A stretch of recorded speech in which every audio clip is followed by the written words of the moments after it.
Bab 526, melawan Liao Yong lagi. Jiang Xuishui tidak berkata apa-apa, tetapi mengangkat tangannya dan menunjuk ke depan. Simu mengikuti arah jarinya dan sedikit terkejut. Di sisi lain arena, murid peringkat 19 dari kiri telah digantikan oleh sosok mungil, Ziling. Baru saja, ketika saudara Si sedang melamun, Ziling naik ke panggung dan menantang saudara senior Sue Chang, murid peringkat 19. Tanpa diduga, ia ternyata adalah seorang guru roh yang tangguh. Ia memanggil beberapa hewan peliharaan roh yang kuat secara berurutan, memaksanya untuk menyerah. Ia sekarang menjadi orang kedua, setelah saudara senior Zhao Jian, yang berhasil dalam sebuah tantangan, kata Jiang Xuishui. Mata Simu berkedip. Ada sesuatu yang aneh pada Ziling. Ia tampak lembut dan menawan, tetapi ia memiliki dua jiwa dalam satu tubuh, menyembunyikan kekuatan yang luar biasa dahsyat. Hal yang sama terjadi terakhir kali mereka berada di alam rahasia. Jika ia bisa melepaskan kekuatan magis yang ia tunjukkan di alam rahasia, kemenangan bukanlah kejutan. Pikirannya berpacu, tetapi ia memikirkan hal lain. Tak terpikir olehnya betapa lama waktu yang dibutuhkannya untuk akhirnya berhasil mencapai transnya. Melihat ekspresi saudara Si, dia sama sekali tidak terkejut, kata Jiang Xuishui sambil menatap Simu.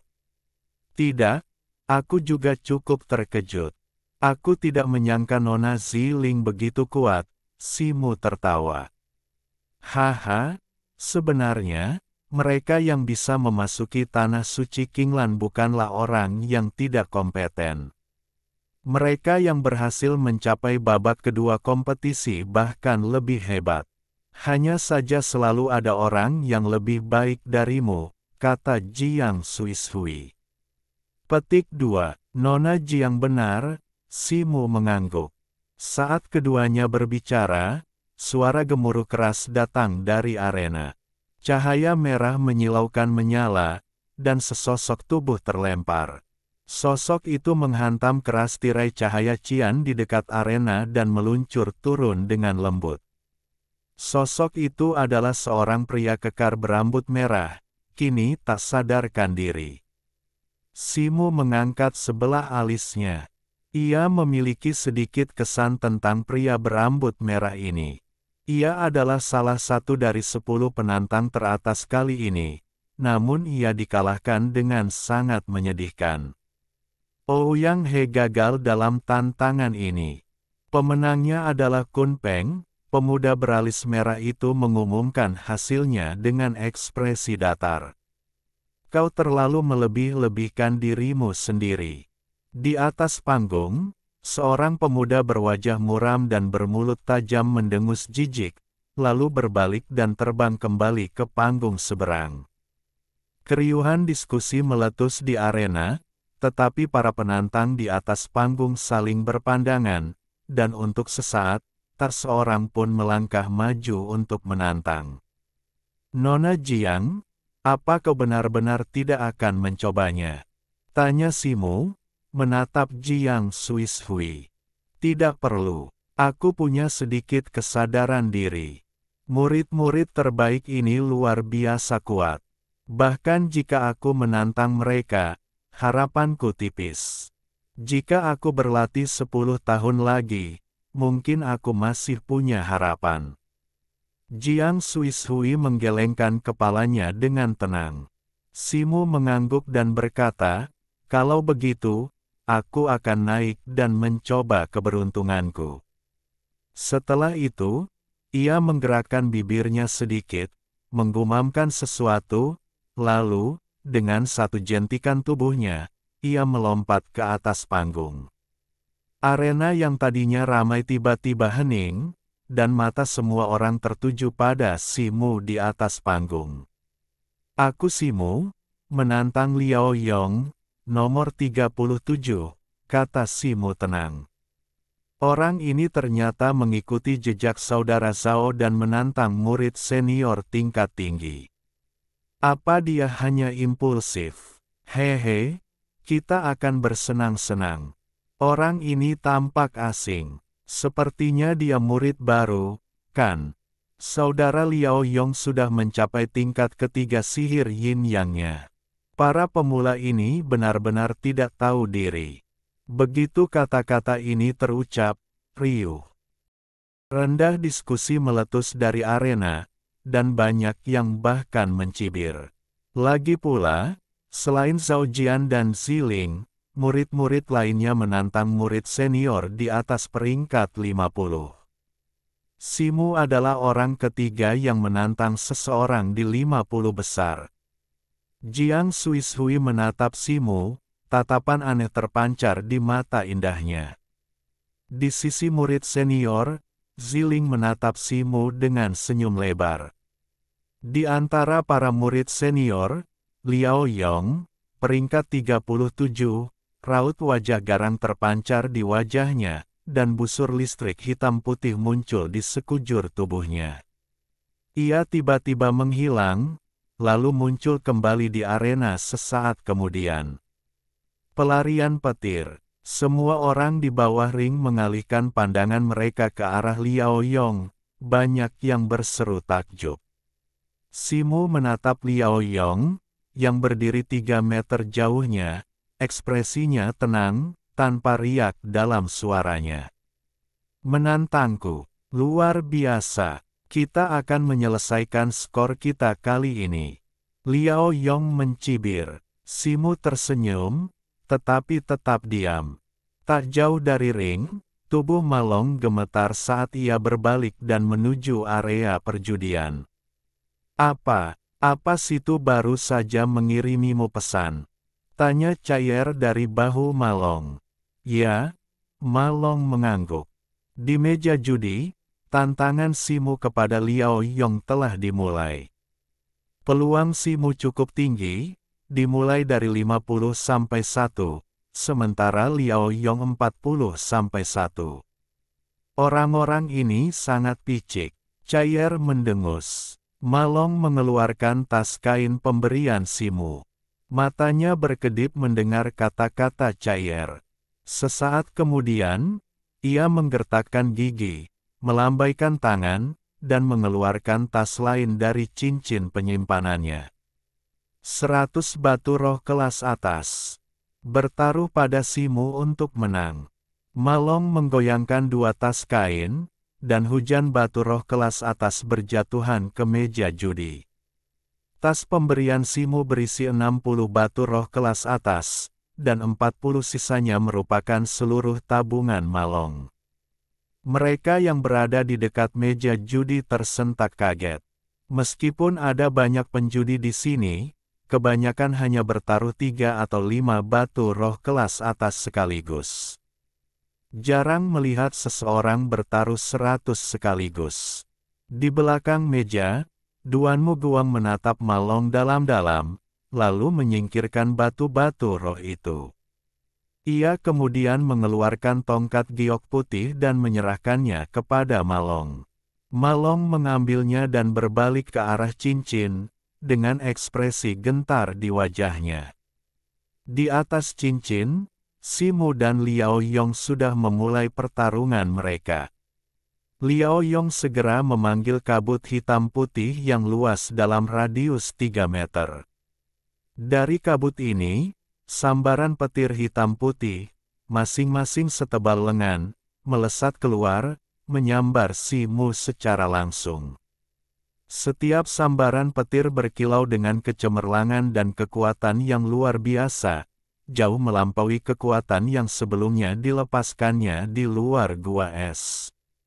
Kemanapun ia lewat, kehampaan bergetar.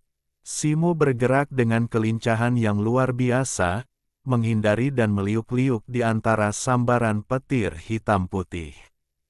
Dalam sekejap mata, sambaran petir hitam putih membentuk jaring petir yang luas, menutupi hampir seluruh arena, membuat Simu semakin kehilangan ruang untuk menghindar. Terakhir kali, Aku membiarkanmu lolos karena aku tidak memperhatikan. Kali ini, kau mencari mati. Apa kau berencana untuk bersembunyi selamanya? Mata Liao Yong berkilat tajam.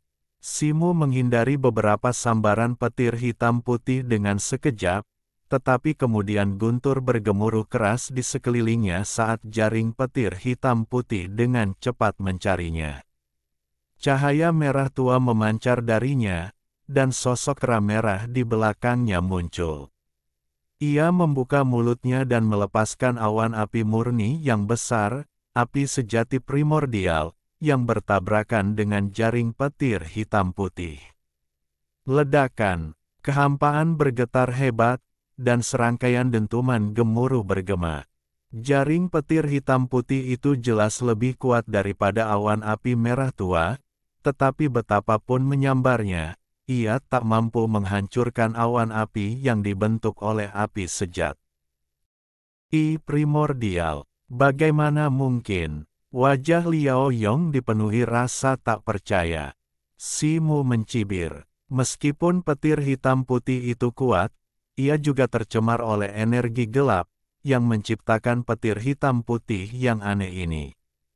Api sejati primordial menekan semua ki yang dikaitkan dengan kejahatan, sehingga meskipun kekuatannya sedikit lebih kecil, ia cukup untuk menahan serangan petir hitam putih.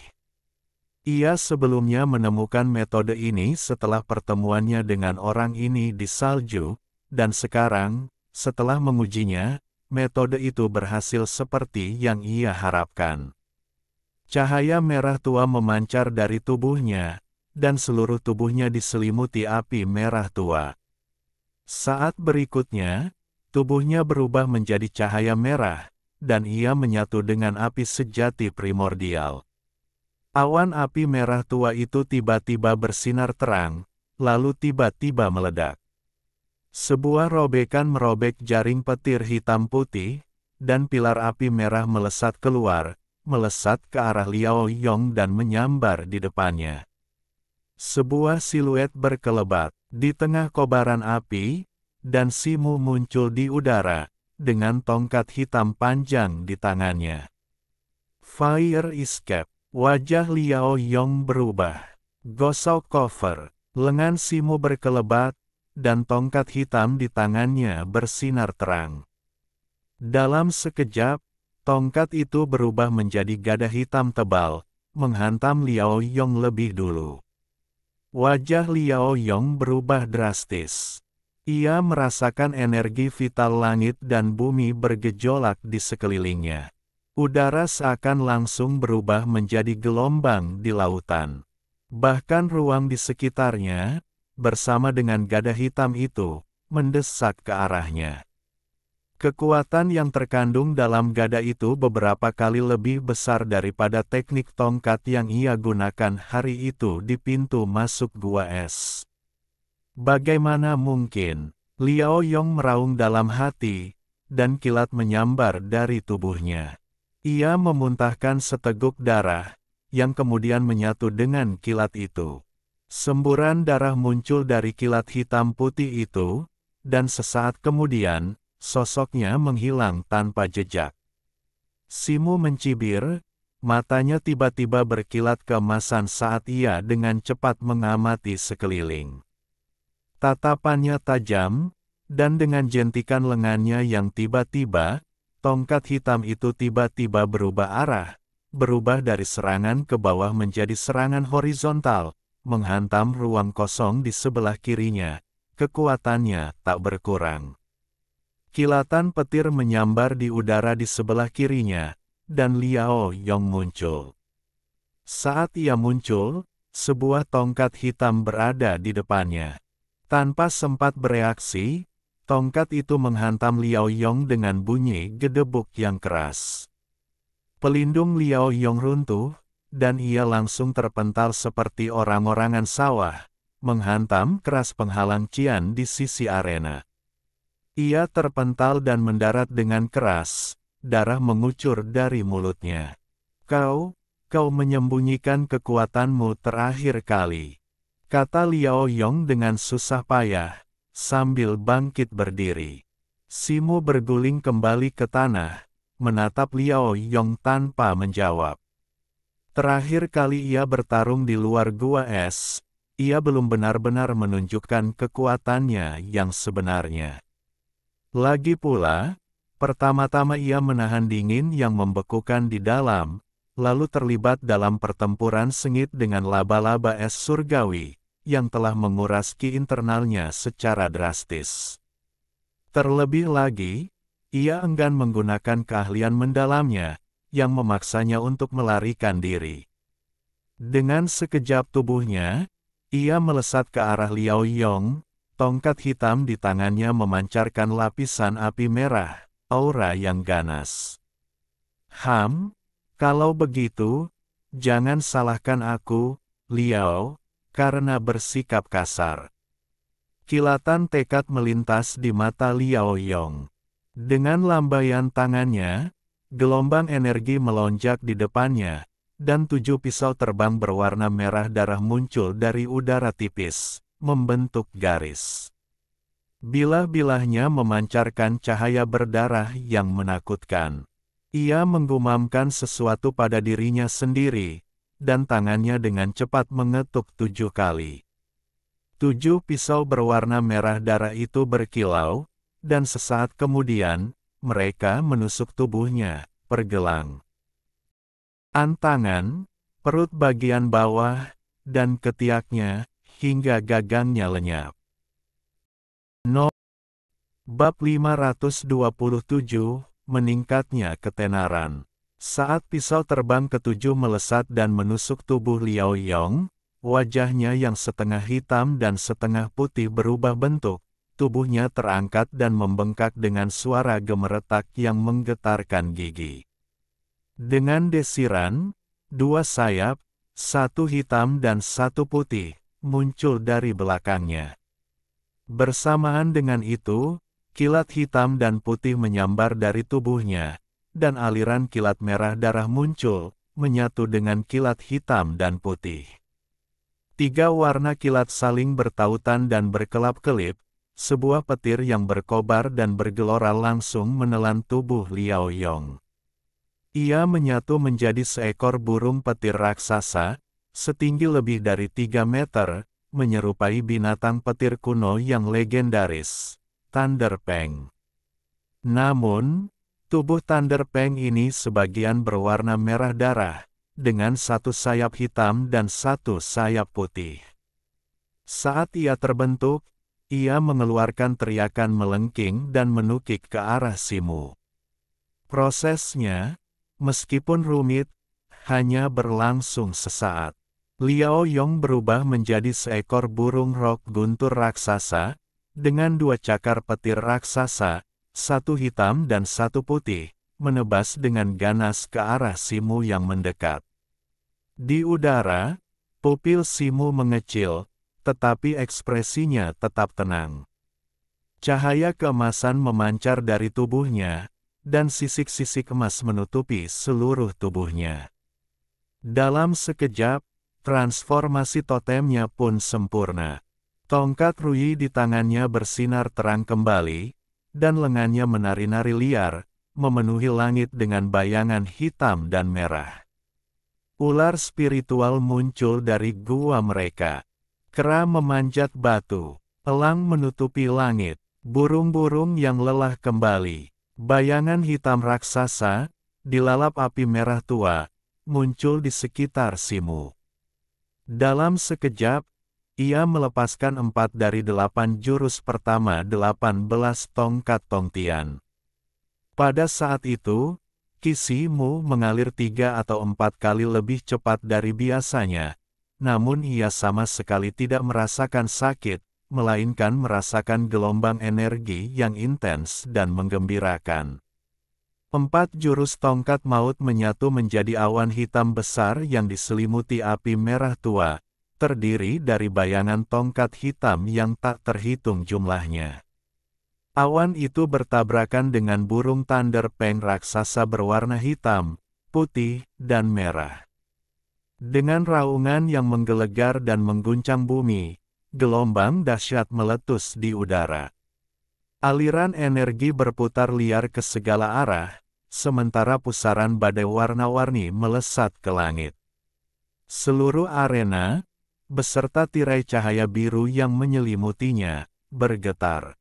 Retakan tiba-tiba muncul di atasnya, seolah-olah diambang kehancuran. Di udara, ekspresi pemuda beralis merah itu berubah. Ia membalikkan tangannya dan mengeluarkan bendera biru, mengibarkannya dengan keras. Pilar-pilar cahaya biru melesat keluar dari bendera, menyatu ke berbagai bagian tirai cahaya, akhirnya menstabilkannya. Di balik tirai cahaya, segerombolan bayangan tongkat hitam dan kilat 3 warna terus berpadu dan menyambar, mengubur Simu dan Liao Yong. Dari luar, mustahil untuk melihat apa yang terjadi di dalam, hanya gelombang getaran mengerikan yang terasa. Semua orang di dekat arena tercengang oleh pemandangan ini. Para murid di kedua sisi arena menunjukkan ekspresi yang berbeda, dan para penjaga di podium juga menunjukkan ekspresi serius. Sesaat kemudian, cahaya listrik dan hitam menghilang, memperlihatkan situasi di dalam. Simu setengah berlutut di tanah, memegang tongkat Ruyi di tangannya. Ia tampak agak acak-acakan, pakaiannya robek, dan ia terengah-engah. Di seberangnya, Liao Yong terbaring setengah telanjang di tanah, tak bergerak, sudah tak sadarkan diri. Keheningan panjang menyelimuti, lalu sorak-sorai, bercampur dengan beberapa kutukan marah, terdengar. Para murid di pihak penantang bersorak kegirangan. Meskipun Simu telah berjuang keras dan kedua belah pihak terluka, ia akhirnya menang. Jiang Suishui melirik Simu, matanya yang indah berkilat-kilat, dan tak jelas apa yang sedang dipikirkannya. Di sisi para murid senior, banyak mata tertuju pada Simu, dengan ekspresi beragam. Meskipun Simu sebelumnya relatif tak mencolok, pertarungan ini sukses besar, mengukuhkan namanya di benak banyak orang. Ziling tetap berseri-seri, tampak tak terkejut dengan kemenangan Simu. Zhao Jian melirik Simu dengan ekspresi acuh tak acuh, tetapi segera mengalihkan pandangannya. Di bawah ring, Ma Long menghela napas panjang, lalu mengepalkan tinjunya dan meraung. Menang. Kenapa kau begitu gugup? Bagaimana mungkin Situ kalah dari orang seperti itu? Kau ribut saja. Cair menyesuaikan posisinya di bahu Ma Long, membusungkan dadanya, dan berseru dengan bangga.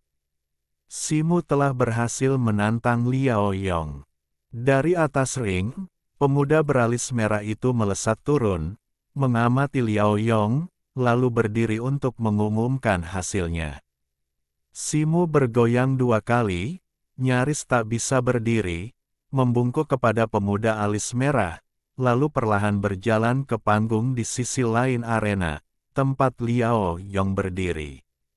Ia mengabaikan tatapan dari sekelilingnya, duduk bersila, mengambil pil dan menelannya, tubuhnya memerah, seolah sedang menyembuhkan lukanya. Simu menurunkan kelopak matanya, kilatan licik yang nyaris tak terlihat di matanya. Lukanya sebenarnya tidak terlalu serius, tetapi ia punya rencana lain. Ia melirik area perjudian dari sudut matanya, lalu menutup matanya sepenuhnya.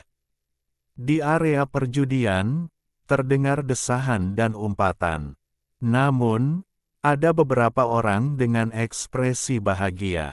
Ma Long adalah salah satunya, dan ia menyeringai lebar. Ia telah bertaruh 100 batu roh kelas atas, dan selain 60 batu roh Simu, ia telah meraup keuntungan bersih 200 batu roh kelas atas. Merasakan tatapan iri dari orang-orang di sekitarnya, wanita ini merasakan perasaan tak terlukiskan yang sudah lama tidak ia rasakan. Ia dianggap sebagai pemimpin di kalangan generasi muda dalam keluarganya. Dari masa kanak-kanak hingga dewasa, perjalanan kultivasinya berjalan mulus, membuatnya iri banyak orang. 10 tahun yang lalu, ia bahkan lolos seleksi klan dan memimpin sekelompok anggota muda ke Bintang Suci Timur untuk berpartisipasi dalam uji coba inisiasi Tanah Suci Kinglan. Namun, terlepas dari harapan awal mereka yang tinggi, mereka disingkirkan dengan kejam selama uji coba. Selain dari seleksi keberuntungannya, tidak ada yang berhasil, dan beberapa bahkan tewas. Meskipun ia berkultivasi tanpa lelah siang dan malam selama dekade terakhir, peringkatnya yang rendah sebelumnya berarti sumber daya yang terbatas, dan penampilannya dalam kompetisi hanya pas-pasan, nyaris tidak mengamankan. Tempatnya di Tanah Suci. Namun sekarang, segalanya berbeda. Dengan begitu banyak batu roh kelas atas yang dimilikinya, ia tidak hanya dapat memilih seni bela diri tingkat bumi yang telah lama ia dambakan dari paviliun kitab suci, tetapi juga menukarnya dengan ramuan langka di balai pengobatan abadi, yang berpotensi menembus kemacetan yang telah lama ada. Dengan pemikiran ini, mata indahnya melirik sosok yang duduk bersila di arena terdekat. Haha, selamat untuk peri ini. Kau punya firasat yang hebat. Semuanya, ronde berikutnya akan segera dimulai, jadi pastikan kalian memasang taruhan dengan benar kali ini. Duanmu Guang berseri-seri dari balik meja judi. Dengan lambaian tangannya, ia mengeluarkan sekantong besar batu roh dan menyerahkannya kepada Malong. Dibandingkan dengan batu roh yang ia dapatkan dari para murid yang bertaruh pada Liao Yong untuk menang, jumlah yang ia bayarkan kepada Malong tentu saja tidak seberapa. Terima kasih, senior duanmu. Malong mengambil batu-batu roh itu, mengamatinya dengan indera spiritualnya, dan melihat bahwa jumlahnya tepat 500 batu roh kelas atas. Ia melambaikan tangan dan mengambilnya. Simu menyaksikan semua ini terungkap melalui penglihat. Tan Chaier, senyum tipis tersungging di bibirnya. Setelah pemuda alis merah membawa Liao Yong yang tak sadarkan diri, kompetisi berlanjut. Kemenangan Simu membangkitkan semangat para penantang, dan puluhan lainnya naik ke panggung untuk menantangnya. Di antara mereka terdapat murid-murid veteran dan murid-murid baru seperti Wu bersaudara. Sayangnya, selain dua murid veteran yang berhasil, sisanya kalah. Babak kedua kompetisi berlanjut sebentar-sebentar, hingga tak ada seorang pun yang naik ke panggung. Pemuda alis merah menyatakan kompetisi berakhir. Sekitar separuh penantang memasuki arena untuk menantang, tetapi hanya 5 yang menang. Dari jumlah tersebut, hanya 2 murid veteran, keduanya berada di luar 80 besar, yang menang. Di antara murid-murid baru, Zhao Jian, Ziling, dan Simu muncul sebagai pemenang, sebuah hasil yang mengejutkan semua orang. Ketenaran Simu perlahan menyebar, tetapi penampilannya jauh lebih rendah daripada Zhao Jian dan Ziling, dan tentu saja ia kalah telak dibandingkan mereka. Setelah putaran kedua kompetisi, 3 hari penuh istirahat dan pemulihan menyusul sebelum putaran ketiga resmi dimulai. Putaran ini akan menyaksikan perombakan peringkat 108 murid teratas, yang secara langsung memengaruhi status mereka saat ini di wilayah peringkat kuning dan sumber daya kultivasi Tanah Suci. Oleh karena itu, putaran ini adalah yang paling intens. Pagi-pagi sekali, arena Qian besar di bawah peringkat Kinglan dipenuhi penonton. Begitu Simu keluar dari tangga roh misterius, ia berubah menjadi seberkas cahaya Qian dan mendarat di luar arena. Situ, hari ini jauh lebih ramai daripada beberapa hari yang lalu. Seru Cair bersemangat melihat kerumunan. Ini adalah putaran terakhir kompetisi, jadi wajar saja kalau akan ramai. Sepertinya akan ada beberapa pertarungan sengit hari ini. Saat Simu berbicara, ia merasakan beberapa tatapan tertuju padanya. Situ, kekuatanmu ada di sana. Hadapi saja siapapun yang berani menantangmu. Kata Cair dengan acuh tak acuh. Kakak Si. Pada saat itu, sebuah suara perempuan yang jelas terdengar. Saat berbalik, ia melihat Malong, mengenakan gaun merah menyala, melambaikan tangan dan berjalan ke arahnya.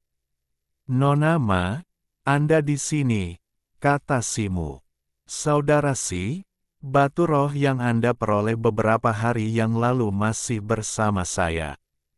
Malong merendahkan suaranya saat mendekati Simu.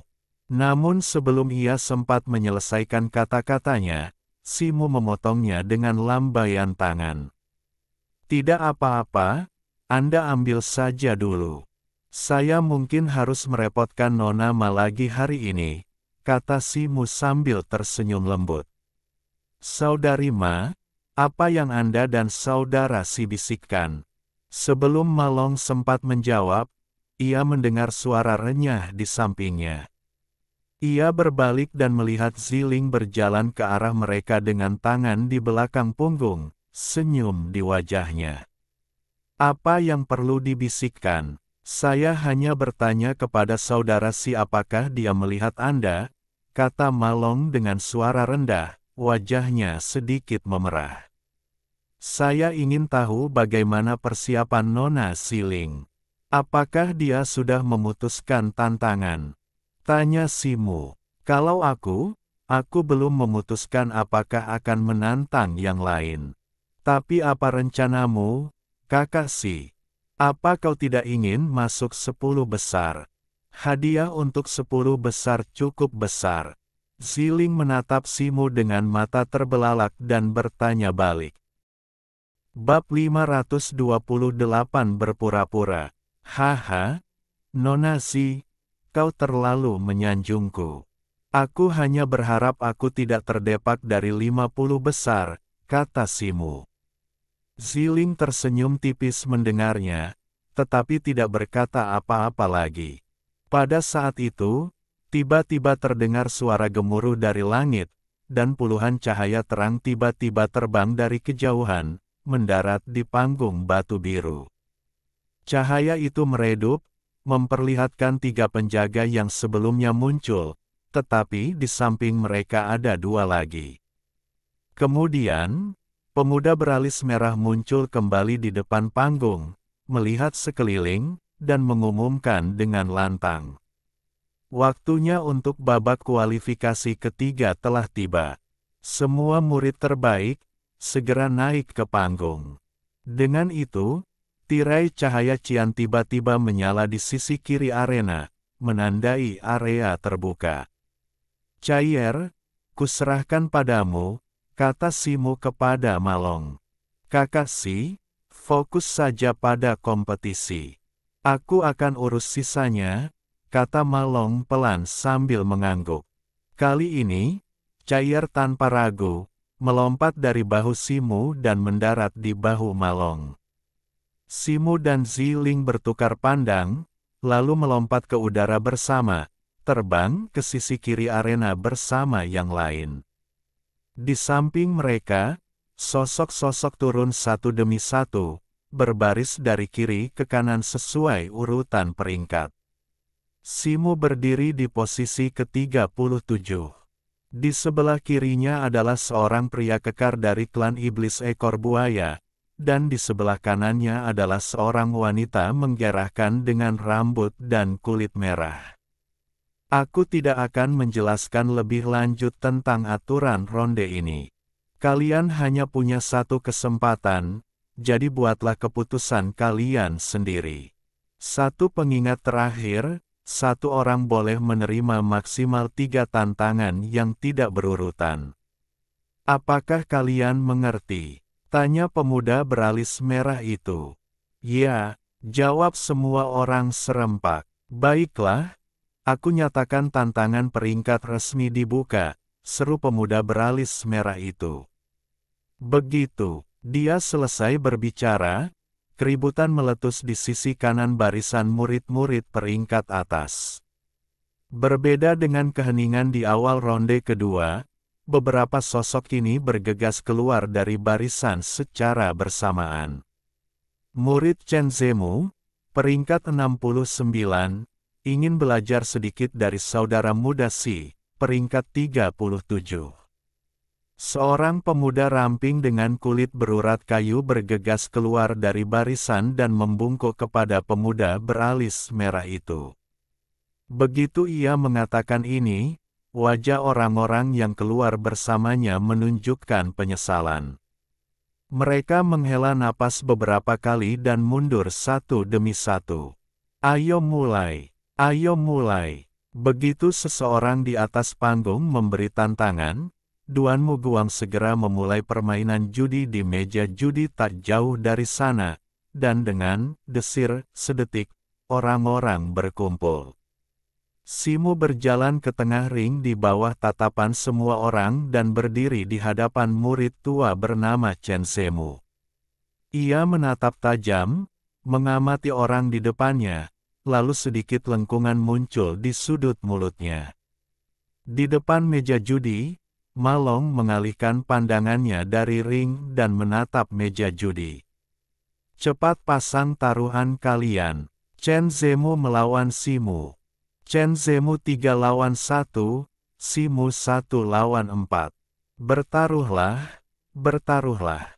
Teriak Duan Muguang. Aku bertaruh pada Chen Zemu untuk menang. Aku bertaruh pada Chen Zemu. Aku juga bertaruh pada Chen Zemu untuk menang. Di meja judi, para penjudi hampir bulat memilih kemenangan Chen Zemu. Semua orang telah menyaksikan pertandingan 3 hari yang lalu. Liao Yong jelas-jelas meremehkan lawannya, yang menyebabkan kekalahan tak terduga dari Simu. Simu tidak hanya menggunakan semua triknya, tetapi juga membayar harga yang mahal. Kemungkinan besar dia belum pulih sepenuhnya setelah 3 hari, dan kekuatannya pasti telah sangat berkurang. Tentu saja, beberapa orang ingin bertaruh kecil dan besar, dan mereka mempertaruhkan beberapa batu roh kelas atas. Hanya sedikit yang percaya Simu bisa menang. Aku bertaruh pada Simu untuk menang. Pada saat ini, suara Ma Long tiba-tiba terdengar.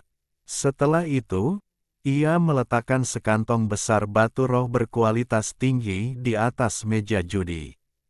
Suaranya lembut, bahkan sedikit malu-malu, tetapi mengejutkan banyak orang di sekitarnya. Seorang murid parubaya berpenampilan lusuh, memperhatikan penampilan Ma Long yang mencolok, berasumsi bahwa ia tidak tahu cara berjudi, jadi ia memperingatkannya. Nona muda, jangan bertaruh pada Simu hanya karena peluangnya bagus. Dia mungkin berhasil menang melawan Liao Yong beberapa hari yang lalu, tetapi bagaimanapun juga dia adalah murid baru, dan tidak dapat dibandingkan dengan para veteran yang telah berkultivasi di Tanah Suci selama bertahun-tahun. Peluangnya untuk menang tidak terlalu besar. Ma Long mengerutkan kening, merenung sejenak. Kemudian, ia mengulurkan tangan ke meja judi dan melemparkan sekantong kecil batu roh berkualitas tinggi lainnya. Ini juga taruhan untuk Simu, kata Ma Long, suaranya meninggi kali ini, seolah-olah ia telah mengumpulkan keberanian dan siap untuk bertarung habis-habisan. Kantong besar batu roh itu sebelumnya berisi 360 batu roh kelas atas milik Simu, sementara kantong kecil ini kini berisi seluruh tabungan Ma Long, 240 batu roh kelas atas, yang semuanya telah ia pertaruhkan. Baiklah, pasang taruhan kalian. Pertarungan telah dimulai. Berhenti bertaruh, berhenti bertaruh. Duanmu Guang melirik Malong sambil menyeringai, lalu mengalihkan pandangan dan berteriak. Murid Parubaya yang mesum itu menatap Malong seolah-olah ia idiot, tetapi Malong mengabaikannya dan mengalihkan pandangannya ke arah arena. Simu, dari bintang laut biru, ras manusia, kata Simu. Chen Zemu, dari bintang Muki, ras iblis kingmu, jawab Chen Zemu. Simu mengulurkan satu tangan sebagai isyarat undangan. Wajah Chen Zemu serius, tidak ingin meremehkan lawannya. Ia menangkupkan kedua tangannya, dan tiba-tiba cahaya hijau cemerlang bersinar dari tubuhnya. Sebuah pohon hijau raksasa, setinggi puluhan kaki, muncul dari tanah dan muncul di belakangnya. Dengan satu lambaian tangannya, puluhan sulur hijau yang menjuntai dari pohon raksasa itu menjulang tinggi, diselimuti cahaya hijau. Kemudian, bagaikan deretan lembing, mereka terbang lurus ke arah Simu dengan kecepatan yang mencengangkan. Suara dentuman keras menembus udara. Simu, melihat ini, mengetuk tanah dengan jari kakinya, membuatnya terpental mundur. Serangkaian dentuman meletus, awan debu mengepul dari tempatnya berdiri. Puluhan sulur hijau telah menggali ke dalam platform batu. Simu berguling, menggenggam tongkat besi Rui di tangannya. Chen Zemu, yang memperhatikan ini, mengangkat kedua tangannya secara bersamaan, lalu mengayunkannya ke bawah. Cahaya hijau berkilauan terpancar dari bayangan pohon raksasa itu, dan ratusan sulur, masing-masing setebal lengan anak kecil, menjulang dari batangnya seperti gumpalan rambut liar, melesat ke langit dan tiba-tiba melesat ke arah Simu. Langkah Simu terus berganti, menghindari tanaman merambat satu demi satu, tetapi tanaman itu terus mengejarnya tanpa henti seperti belatung di tulang tarsalnya. Bang, bang, bang, bang. Serangkaian suara tajam bergema saat tanaman merambat yang mengejar Simu dari belakang menyerbu platform batu satu persatu. Sesaat kemudian, sebuah sangkar tanaman merambat terbentuk di platform batu, mempersempit jangkauan geraknya hingga ia praktis terjebak di area kurang dari 3 meter. Adik muda Si, jangan buang-buang energimu. Kau tidak bisa lolos dari sangkar tanaman merambat kayu hijauku. Kata Chen Zemu percaya diri, matanya berbinar. Maaf, aku hanya punya kekuatan kasar, kata Simu. Setelah itu, ia mengayunkan tongkat panjangnya dan menghantamkannya ke tanaman merambat. Bang! Tongkat itu langsung menghantam ke atas, dan Simu merasakan mati rasa di lengannya, tetapi ia hanya melihat retakan di tanah. Men merambat, bukan patah total. Karena kau keras kepala, ambil saja. Teriak Chen Zemu. Cahaya biru di tubuhnya semakin kuat, dan serat kayu di kulitnya semakin jelas. Puluhan tanaman merambat melilit patung pohon raksasa itu, berubah menjadi tombak tanaman merambat yang sangat tebal, berkilauan dengan cahaya biru dan aura yang menakutkan. Chen Zemu menangkupkan satu tangan di dadanya, dan tombak tanaman merambat yang tebal itu berputar ke atas seperti naga, langsung mencapai di atas sangkar, ujungnya mengarah ke bawah dan melayang di atas kepala Simu. Simu tetap tenang, hanya mengumpulkan tongkat besi Rui-nya di depannya dan memutarnya ke kiri dan ke kanan. Adik muda Si, tombakku ini memiliki kekuatan untuk membelah batu dan gunung. Kutanyakan lagi, kau yakin tidak mau menyerah? Chen Zemu, yang merasa yakin akan kemenangan, bertanya lagi agar terlihat murah hati. Simu tidak menjawab, malah berkonsentrasi mengayunkan tongkat panjangnya. Wosh, wosh. Udara tiba-tiba berdenging dengan suara siulan, seperti auman binatang buas, tertahan dan rendah. Saat ayunan tongkat Simu bertambah cepat, massa udara putih yang terlihat berkumpul di sekelilingnya. Massa udara ini menyerupai binatang buas yang sedang berjongkok. Pada saat ini, Chen Zemu juga menyadari ada yang tidak beres dengan Simu, dan ia segera mengepalkan tinjunya dan menghantamkannya ke tanah. Dengan gerakannya, tombak tebal yang diselimuti tanaman merambat yang melayang di atas kepala Simu, disertai pusaran udara hijau yang dahsyat, juga jatuh ke arah Simu. Pada saat itu, mata Simu berkilat. Ia sama sekali mengabaikan tombak yang diselimuti tanaman merambat di atas kepalanya dan, mencengkeram tongkatnya, mengayunkannya secepat kilat ke arah Chen Zemu. Harimau dan badak keluar dari kandangnya. Dengan suara, bang, yang menggelegar, tongkat, besi rui milik Simu, menghantam tanah, mengirimkan hujan asap, debu, dan puing-puing ke udara. Aliran udara putih yang sebelumnya ditekan Simu tiba-tiba terlepas, berubah menjadi harimau dan badak putih yang menyerbu ke arah Chen Zemu. Harimau dan badak yang terbentuk dari aliran udara putih itu sangat cepat, mampu menyelinap melalui celah-celah kandang tanaman merambat hijau di depannya. Kerumunan di bawah arena menyaksikan semburan energi putih melintas di atas panggung dan menghantam Chen Zemu. Terkejut, Chen Zemu hanya sempat mengaktifkan wujud pohon raksasanya untuk menangkis serangan itu. Boom! Pohon hijau raksasa itu tumbang, dan sosok ramping Chen Zemu terlempar darinya seperti layang-layang yang talinya putus, menghantam panggung batu. Bersamaan dengan itu, tombak sulur tebal yang telah ditusukkan dengan kekuatan seperti itu runtuh kurang dari 3 kaki dari Simu saat Chen Zemu jatuh. Wasit, pemuda beralis merah, menukik di udara dan mendarat di samping Chen Zemu. Setelah memeriksanya, ia mendapati bahwa Chen Zemu hanya pingsan, lukanya tidak serius. Simu tiba-tiba menarik tongkat hitam di tangannya, mengubahnya menjadi tusuk gigi kecil, menelannya, lalu membungkuk dan terbatuk-batuk, energi dan kekuatannya terkuras.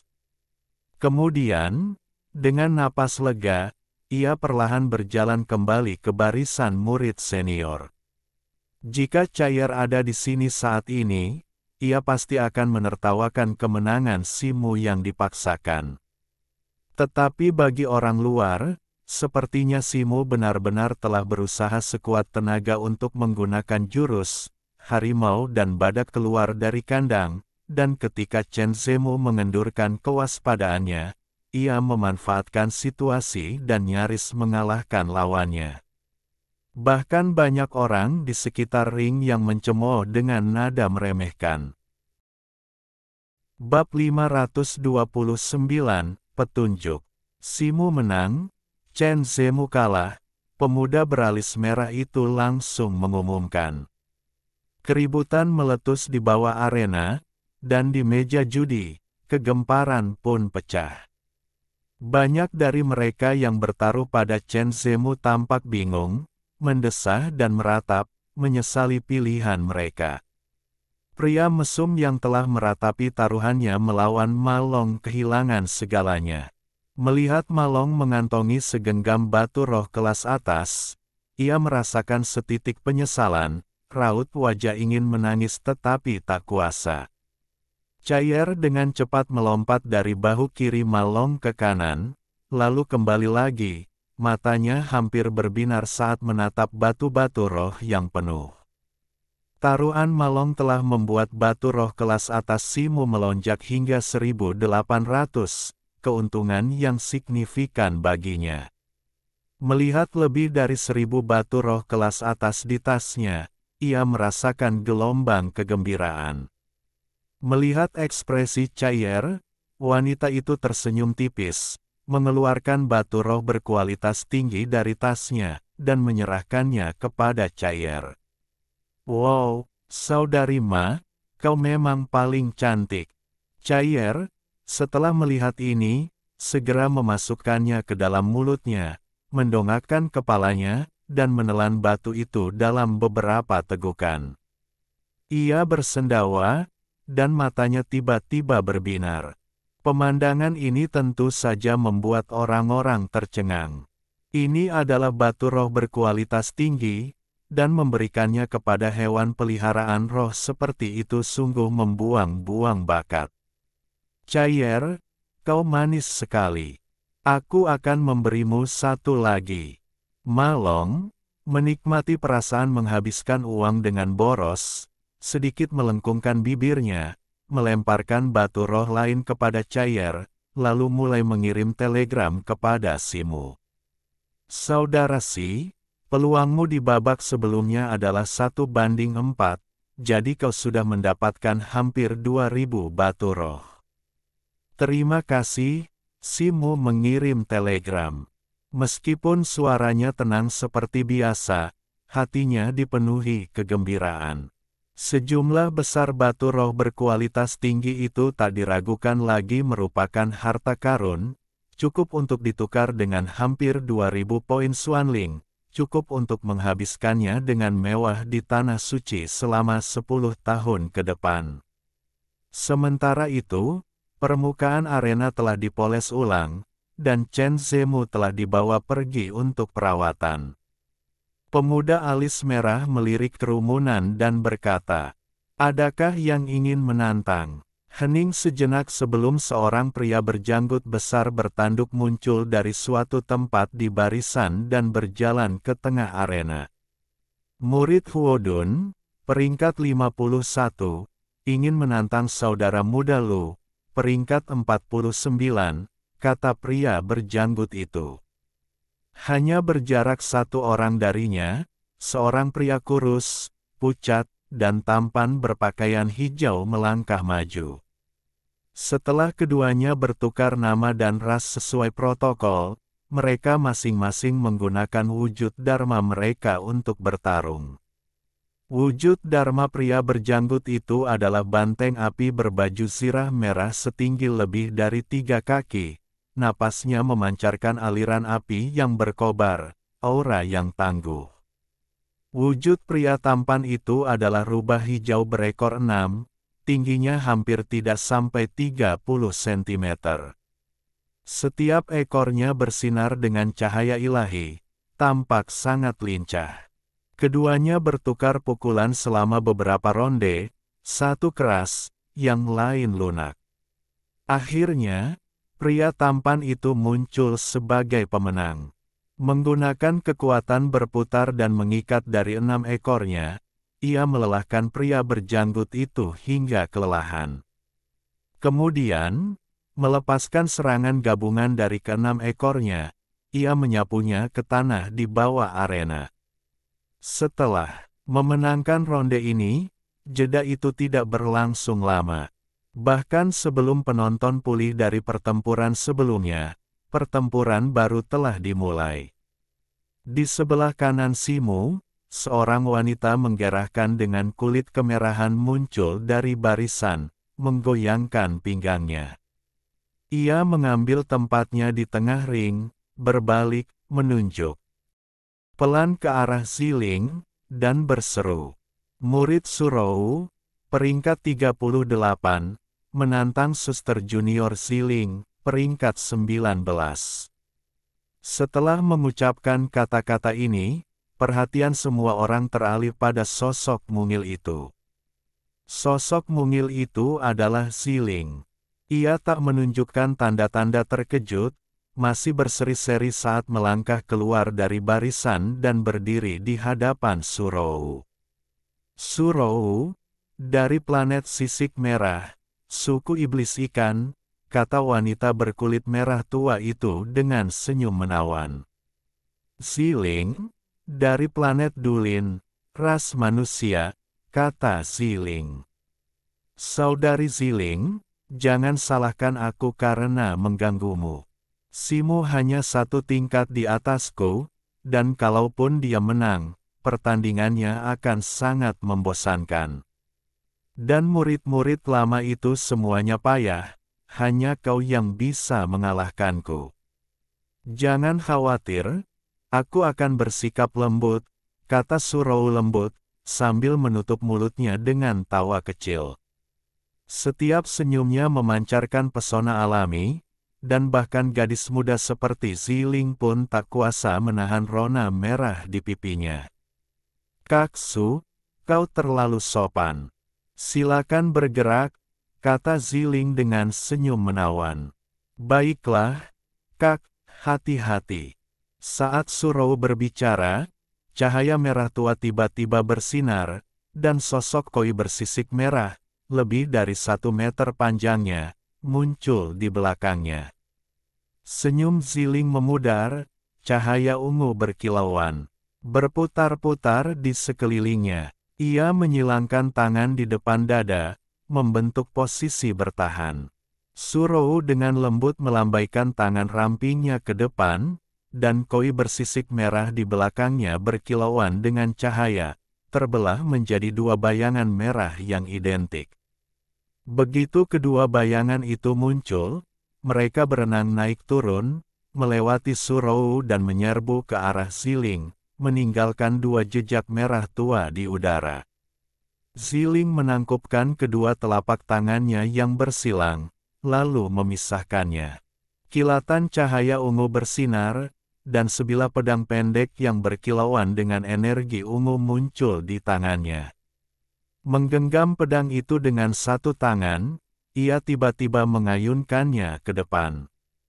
Dengan beberapa desiran, 7 atau 8 bilah ungu berbentuk bulan sabit, masing-masing sepanjang lebih dari 3 meter, melesat keluar, membawa aura ungu yang membumbung, dan menebas ke arah 2 koi hantu itu.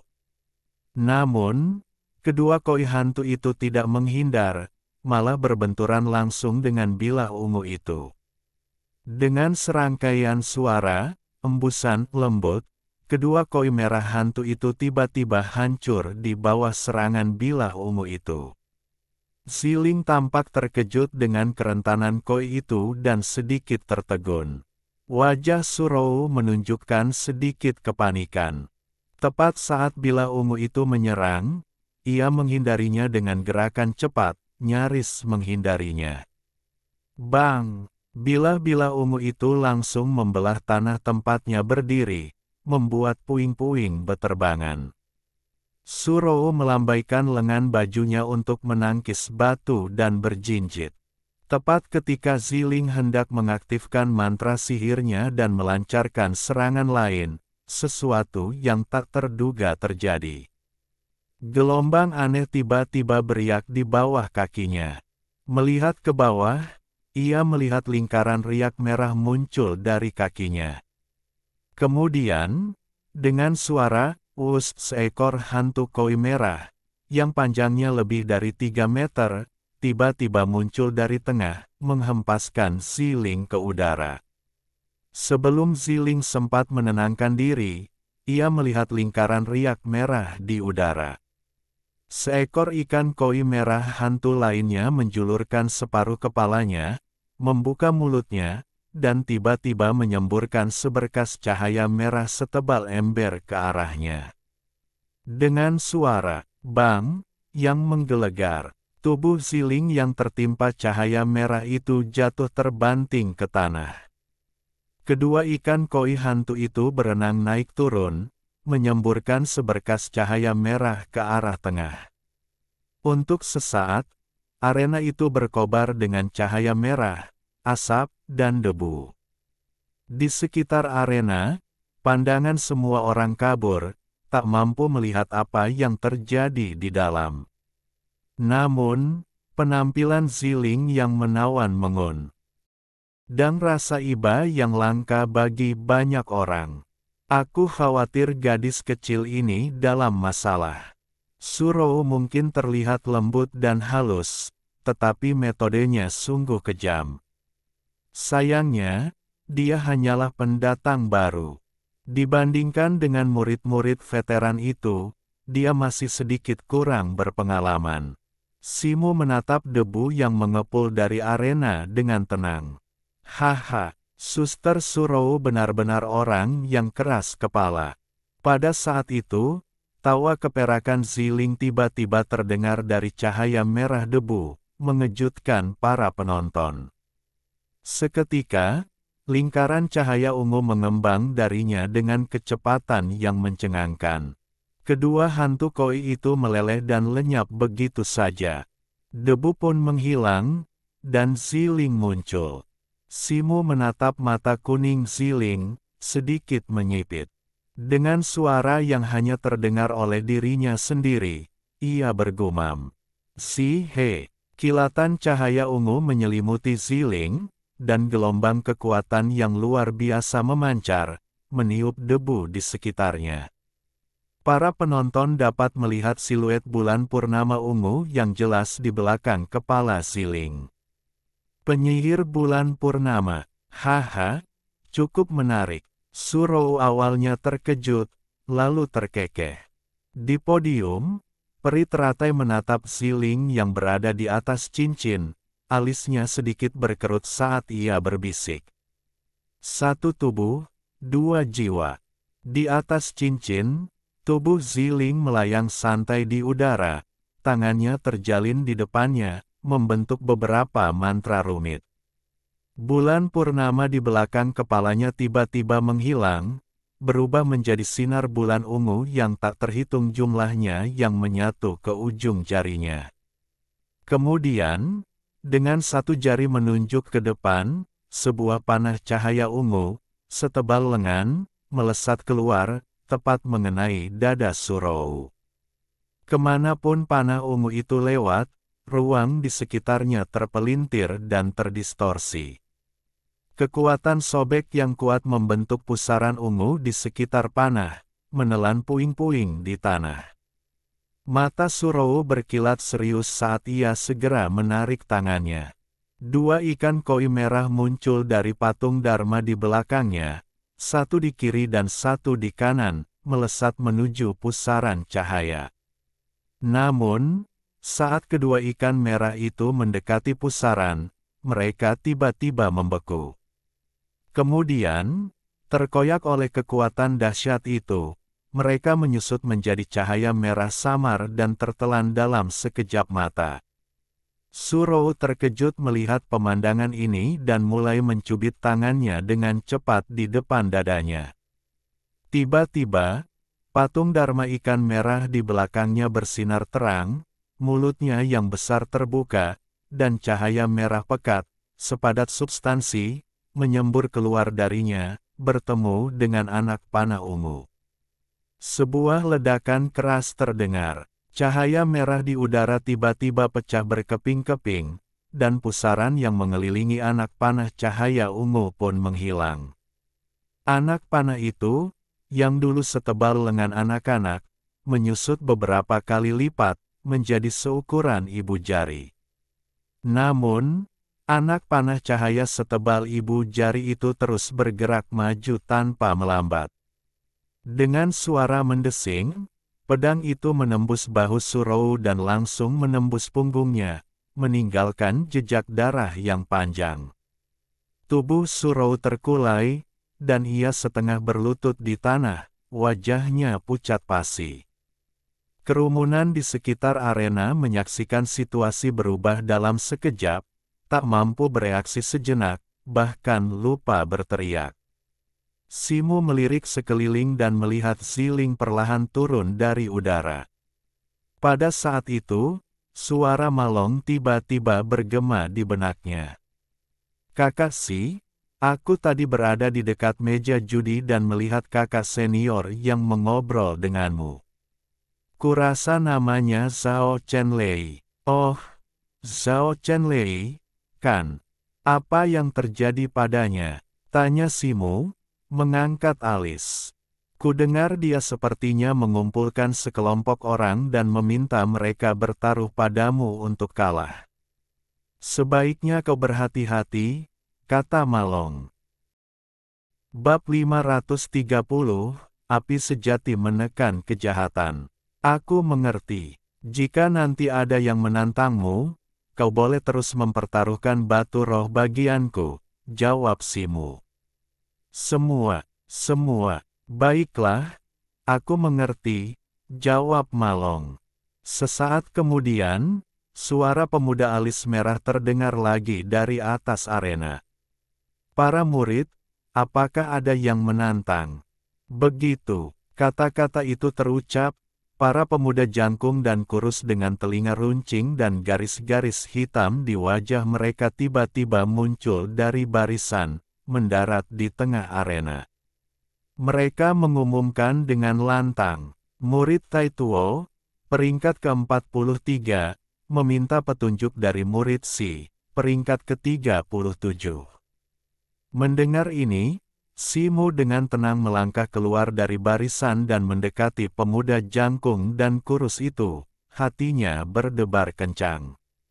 Meskipun pria di hadapannya memiliki aura yang pendiam, ia adalah seorang pejuang tahap surgawi awal sejati. Setelah keduanya bertukar nama, Simu menyadari bahwa pemuda jangkung dan kurus ini, Taituo, seperti King Changtian, berasal dari bintang bulan hitam. Saat menerima misi di Paviliun Wanfa, Simu menemukan deskripsi bintang bulan hitam. Konon, karena beberapa keadaan yang tidak biasa, sebagian besar planet ini tidak disinai matahari sepanjang tahun, membuat semua orang hidup dalam kegelapan pekat. Seni bela diri yang dikembangkan oleh para prajuritnya juga sebagian besar gelap, menjadikannya favorit organisasi pembunuh di wilayah Bintang Miang. Hei, Simu, kan?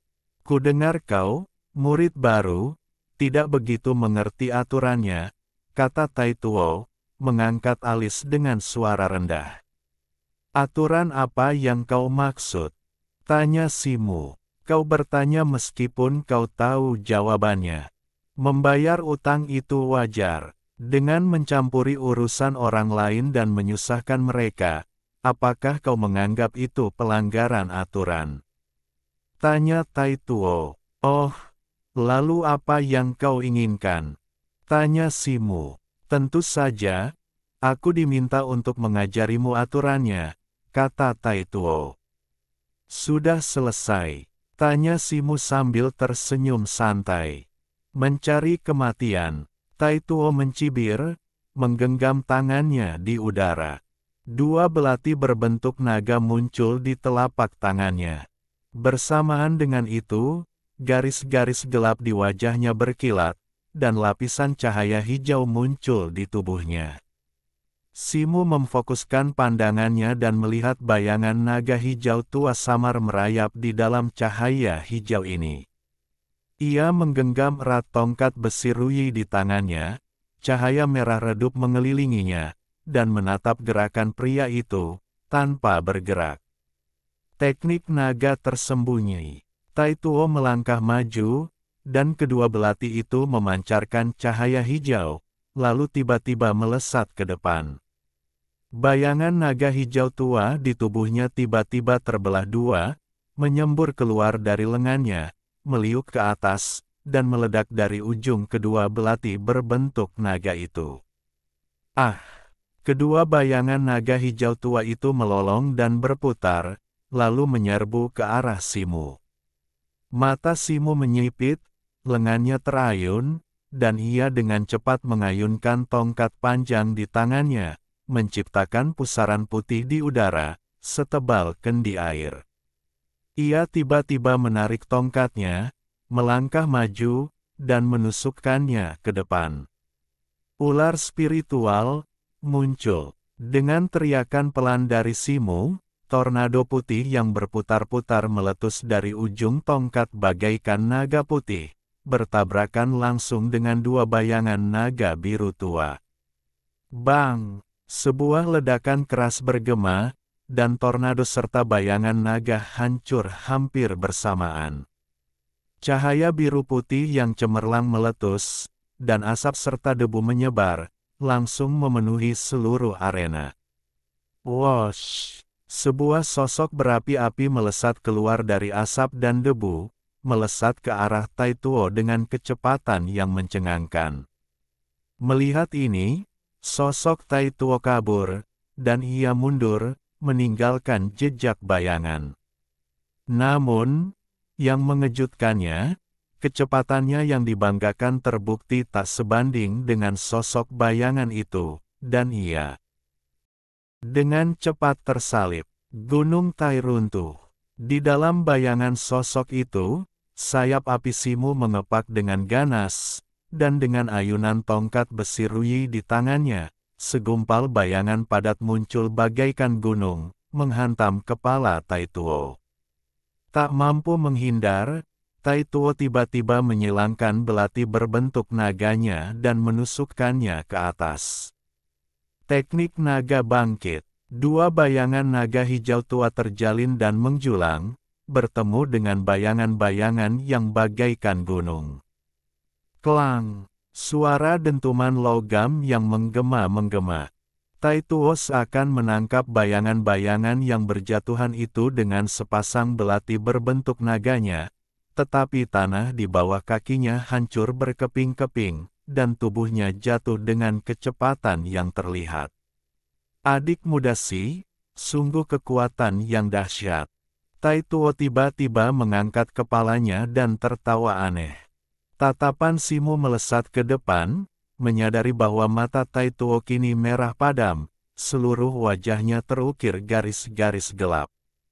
Bahkan kulit yang terbuka di sisi kanannya secara misterius telah berubah menjadi hitam pekat. Sebuah getaran kecil menggetarkan dirinya. Detik berikutnya, tongkat Ruyi terasa kosong di bawahnya, dan Tai Tuo lenyap dari pandangan. Kemudian, dengan bunyi gedebuk, sebuah kekuatan dahsyat meletus dari tulang rusuk kanannya. Tai Tuo tiba-tiba muncul di belakang Simu seperti hantu, menyapu dengan tendangan dahsyat, membuatnya terguling ke belakang. Simu mengerang. Beberapa sisik emas hancur di bawah tulang rusuknya.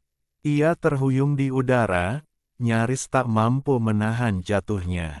Namun sebelum ia sempat menyeimbangkan diri, ia merasakan embusan angin berdesir di sampingnya, dan dua belati menembus kepala dan kakinya, satu di atas dan satu di bawah. Simu segera menarik lengannya, melindungi tongkat Ruyi di sisinya. Dua dentang terdengar, diikuti oleh dentuman. Ia menggunakan tongkatnya untuk menangkis dua tusukan belati, tetapi tak dapat menghindari pukulan tersembunyi ke perut, yang membuatnya terpental lagi.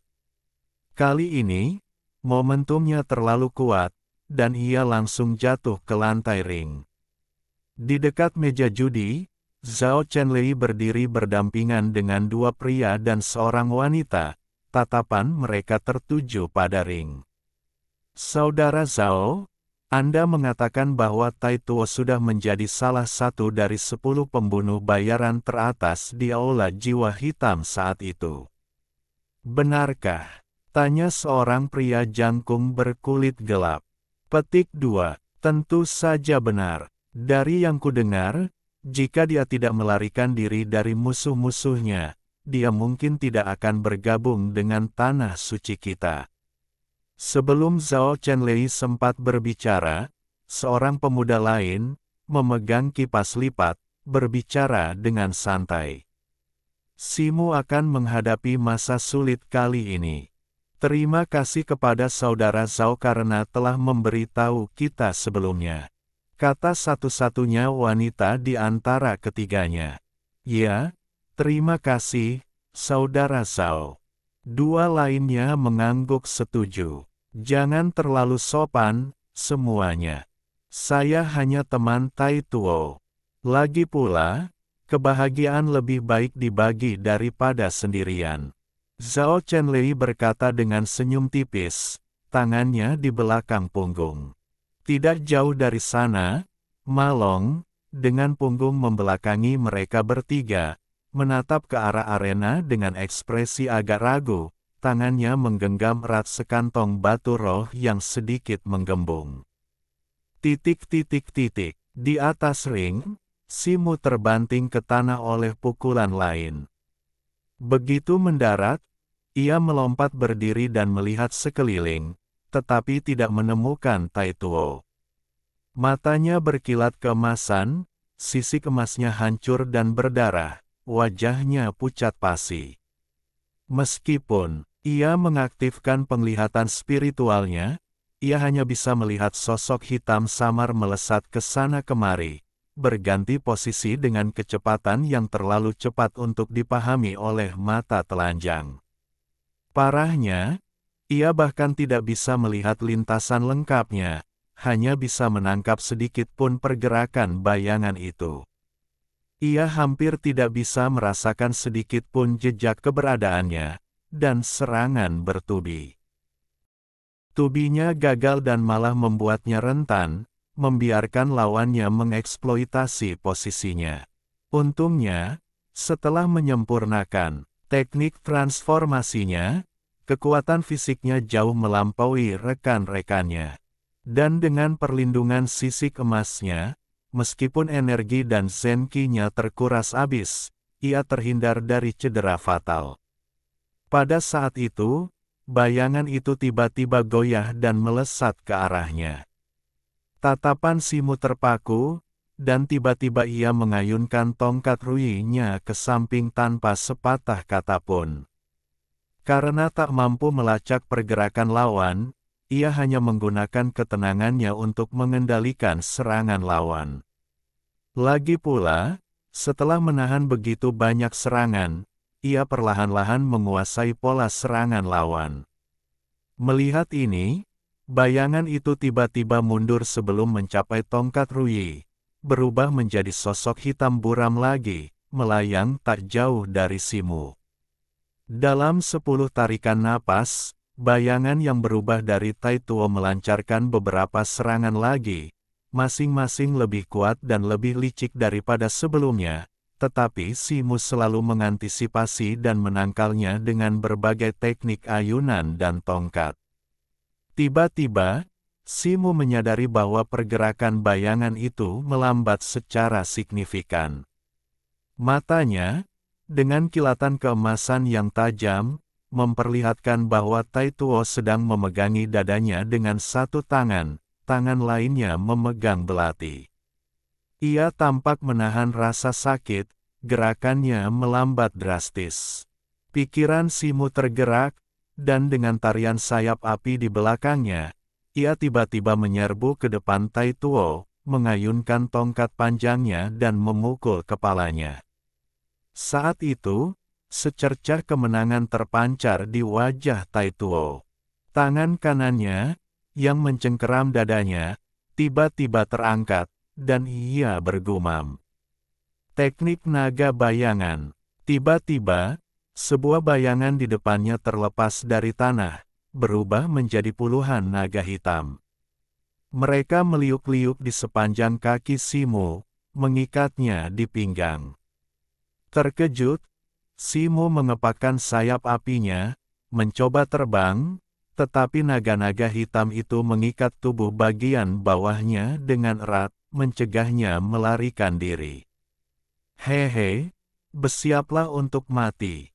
Isyarat tangan Tai Tuo berubah, dan sesosok hitam setinggi beberapa kaki tiba-tiba muncul di belakangnya. Menggenggam sabit melengkung bergagang panjang, sabit itu melesat, mengincar kepala Simu.